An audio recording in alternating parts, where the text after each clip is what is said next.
ivory.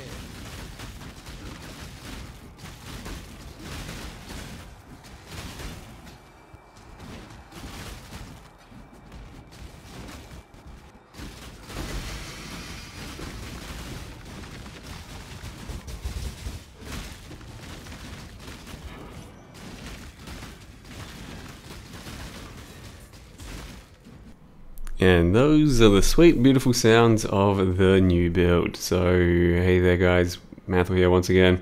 And this is a Boneshatter Jug. Probably the thickest character I've made in a long time, maybe even ever, because the character kind of forces you to build thick. You can't get away with building some sort of Boneshatter build that stacks a lot of Boneshatter stacks without getting some level of really thick defenses in, and in this case it's a bunch of armor, a bunch of endurance charges, and some Jug Ascendancy shenanigans. So the idea of the build here is to be using a Boneshatter, running a fire damage per strength, so strength stacking setup, and then going for a lot of attack speed, since the Divergent Boneshatter gives us 1 attack speed per trauma stack. So ideally we are actually trying to stack up a lot of trauma and keep Boneshatter at a lower level. In this case it's currently level 8, and yeah, I can get to like 40, 45 stacks or something. Not quite as high as I was hoping to hit. Maybe I was aiming for about 50 to 100, but I'm still a bit low on the attack speed and haven't really fought anything for too long. Just a few little map bosses and all of that. But ideally, I think you can actually, with this sort of build idea, build a bit differently, more into duration, for example, and a bit more thickness and stuff. And I think you can get up to like 100 stacks of Boneshatter trauma goodness. The real interesting part about this type of a build though at the moment is Mantra of Flames Jewel. It gives you 5 to 12 fire damage per buff on you, and each individual trauma stack counts as a buff. So if you really went all out with that sort of shit, let's say you got 100 stacks of trauma, that's 500 to 1200 fire damage from the Mantra of Flames.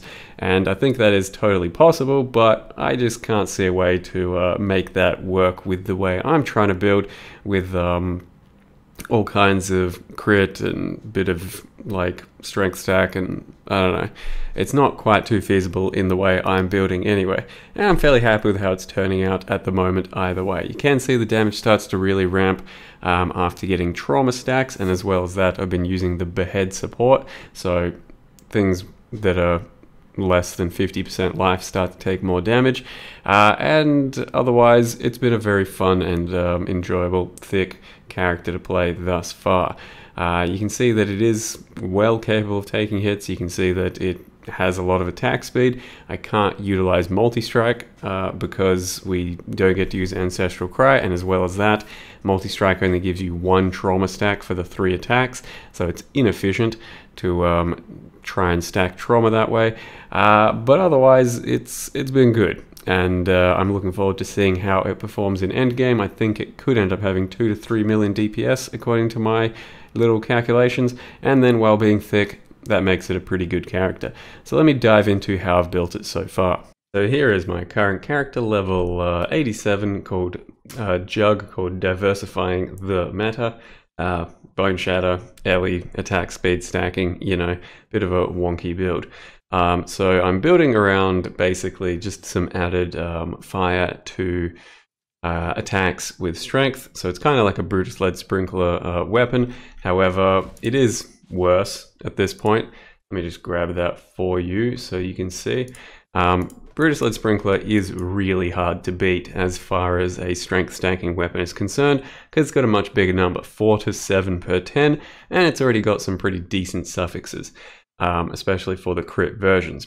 However, I do want like maximum attack speed, just for more trauma stacks and a bit more fun and stuff. I'm currently using that, and I'm still going to reroll the prefixes, and even with better prefixes, it'll end up being a little bit worse DPS wise. So you can just grab a Brutus Lead Sprinkler for almost nothing and have a probably more successful version of the build. But I'm trying to go a bit faster with the trauma stacks just for my own peace of mind that it's doing a bit more. So yeah, that's what we're doing. Otherwise, what I need to mention is that Boneshatter, so how this works is you take 51 physical damage per trauma when you gain trauma. So the divergent quality gives an extra 20 damage taken and also 1 attack speed per trauma. So you can imagine if you do build heavily into this thing, you can stack up a lot of attack speed and then a lot of trauma. And it starts to ramp quite badly if you don't have a lot of damage reduction taken. So even with this 51 per trauma and all of my armor at the moment, 59%, and then all the endurance charges it goes up, and a few other things, I can start to hurt myself pretty bad. But for the most part, it's completely manageable at this level. If I was to level it higher, it'd be pretty bad. But I got it to level 8 because level 8 is the first level that you get 3% more damage per trauma. Otherwise, it's 2% more. So it seems to be the best minimum level to get to. And then the skill itself also scales off of like stun duration. So when you actually attack things, there's an AoE, so you need to kind of stun things, and you would notice that in some of my clear in the video that I've just got Ancestral Call and also Ancestral Cry, no splash of any sort. This adds its own sort of AoE, and on squishier enemies that take actual like stunning and stuff, that's where it really comes in and sort of explodes things. However, you know, you can build into plenty of stun stuff on the tree with like maces and shit, and the physical versions do have a good sort of amount of AoE because of all the stun that you build into. However, my character is kind of just building crit, accuracy, and attack speed for the jug version. These points here are about to go down this way. So it's just crit, strength, life, got cold arms there, jug nodes, you know, endurance charges, and my nodes for the tree are accuracy. So I'm trying to stack attack speed in this build so I can stack trauma faster as well. Then got unbreakable, which is the biggest bulk of our life regen, especially because of that self-harm, reducing prevented damage and stuff. And then I've gone into unflinching and unyielding for a bit of extra damage and area and stuff. But you could go the thicker node, you could build into this with like temp chains, gloves, or some shit instead. But this is just how I've decided to do things here. I've got one cluster just to get Cremator to destroy enemy corpses and Cooked Alive, and then one piece of Leech over here. Otherwise, just Jewels with a bit of attack speed. Mantra of Flames. This one's not perfect. It's 4 to 12 instead of 5 to 12. And yeah, you know, if we get to like 40 stacks of buff, it gives quite a good amount of extra damage. But that's about it there, hey. So Boneshatter, Behead, I've been using that just for the additional melee strike range, which is pretty damn nice. It goes up to +5, and it's good for damage against low life enemies, so 50% or less. And then the modifier that you steal, I don't know, it's hard to notice, you know, unless it's a really good one. Most of the time it's kind of nothing. Then got Ancestral Call, then got Ruthless, early damage attacks, and Inspiration. Might grab an alt quality, one of these, just for mana leech, because currently mana's a little bit weird with just a mana flask. We have +1 trauma Boneshatter over here, 24% chance. Got a Warlord hat that gives gain accuracy equal to your strength. Currently I've only got about 1,100 strength, but I am still going to be working on that to maybe get more, like 1,400, 1,500, something like that. So yeah, that can be a very powerful modifier for our accuracy stack, because as you can see I do have 13,000 accuracy. With the jug node, that does convert into a good amount of attack speed, 1% per 150. So then we've got what, a Zoph's Blood. You can do better with strength stack amulet, but just for a good budget option, this thing's pretty fucking solid. And then enemies do hit us, so they do get covered in ash. We've got a shield, just strength stack, nothing special about it. Gonna try and get a suffix for double damage focus. I think that'll be good. Otherwise, rings just do accuracy, strength, damage, that sort of thing. A little bit of life. Double strength stack boots. Chaos spam those. Chaos spam several pairs. These are the best. Got a belt with just trying to get some strength. You can get synthesized strength implicit belt. I might go for that. They are a bit more expensive, but otherwise you can, you know, get percent attributes on one of these as well as an elder base.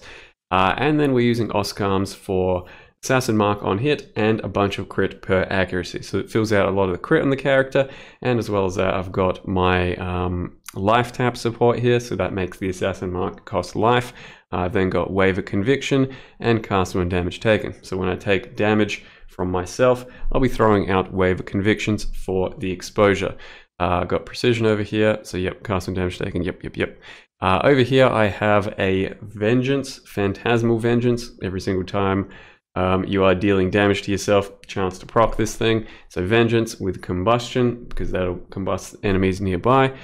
Rage, so this helps keep up our rage stacks from the vengeance. And then power charge on crit as well. Herald of Ash, Vitality, Ancestral Cry, Blood Rage, Blood and Sand, Ancestral Protector, and I probably still want to get a War Chief into the build too. I'll see if I can figure out the spare links for that. Faster attacks, Fortify, Onslaught, and Leap Slam, and this is probably going to go away, and I will probably grab an Onslaught Flask. Currently, just got a dead Flask slot here that I've been too lazy to replace. That's about all I got to say for the character for now. It's been very good, very thick, very fun, can be pretty damn budget to put together, but strength stack gear is, you know, sky's the ceiling. So sky's the limit, sky's the ceiling, sky's the limit.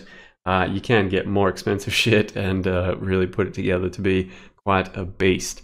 This is my just one little interpretation of this type of thing, but I do believe there can be many different ways of building around this interaction.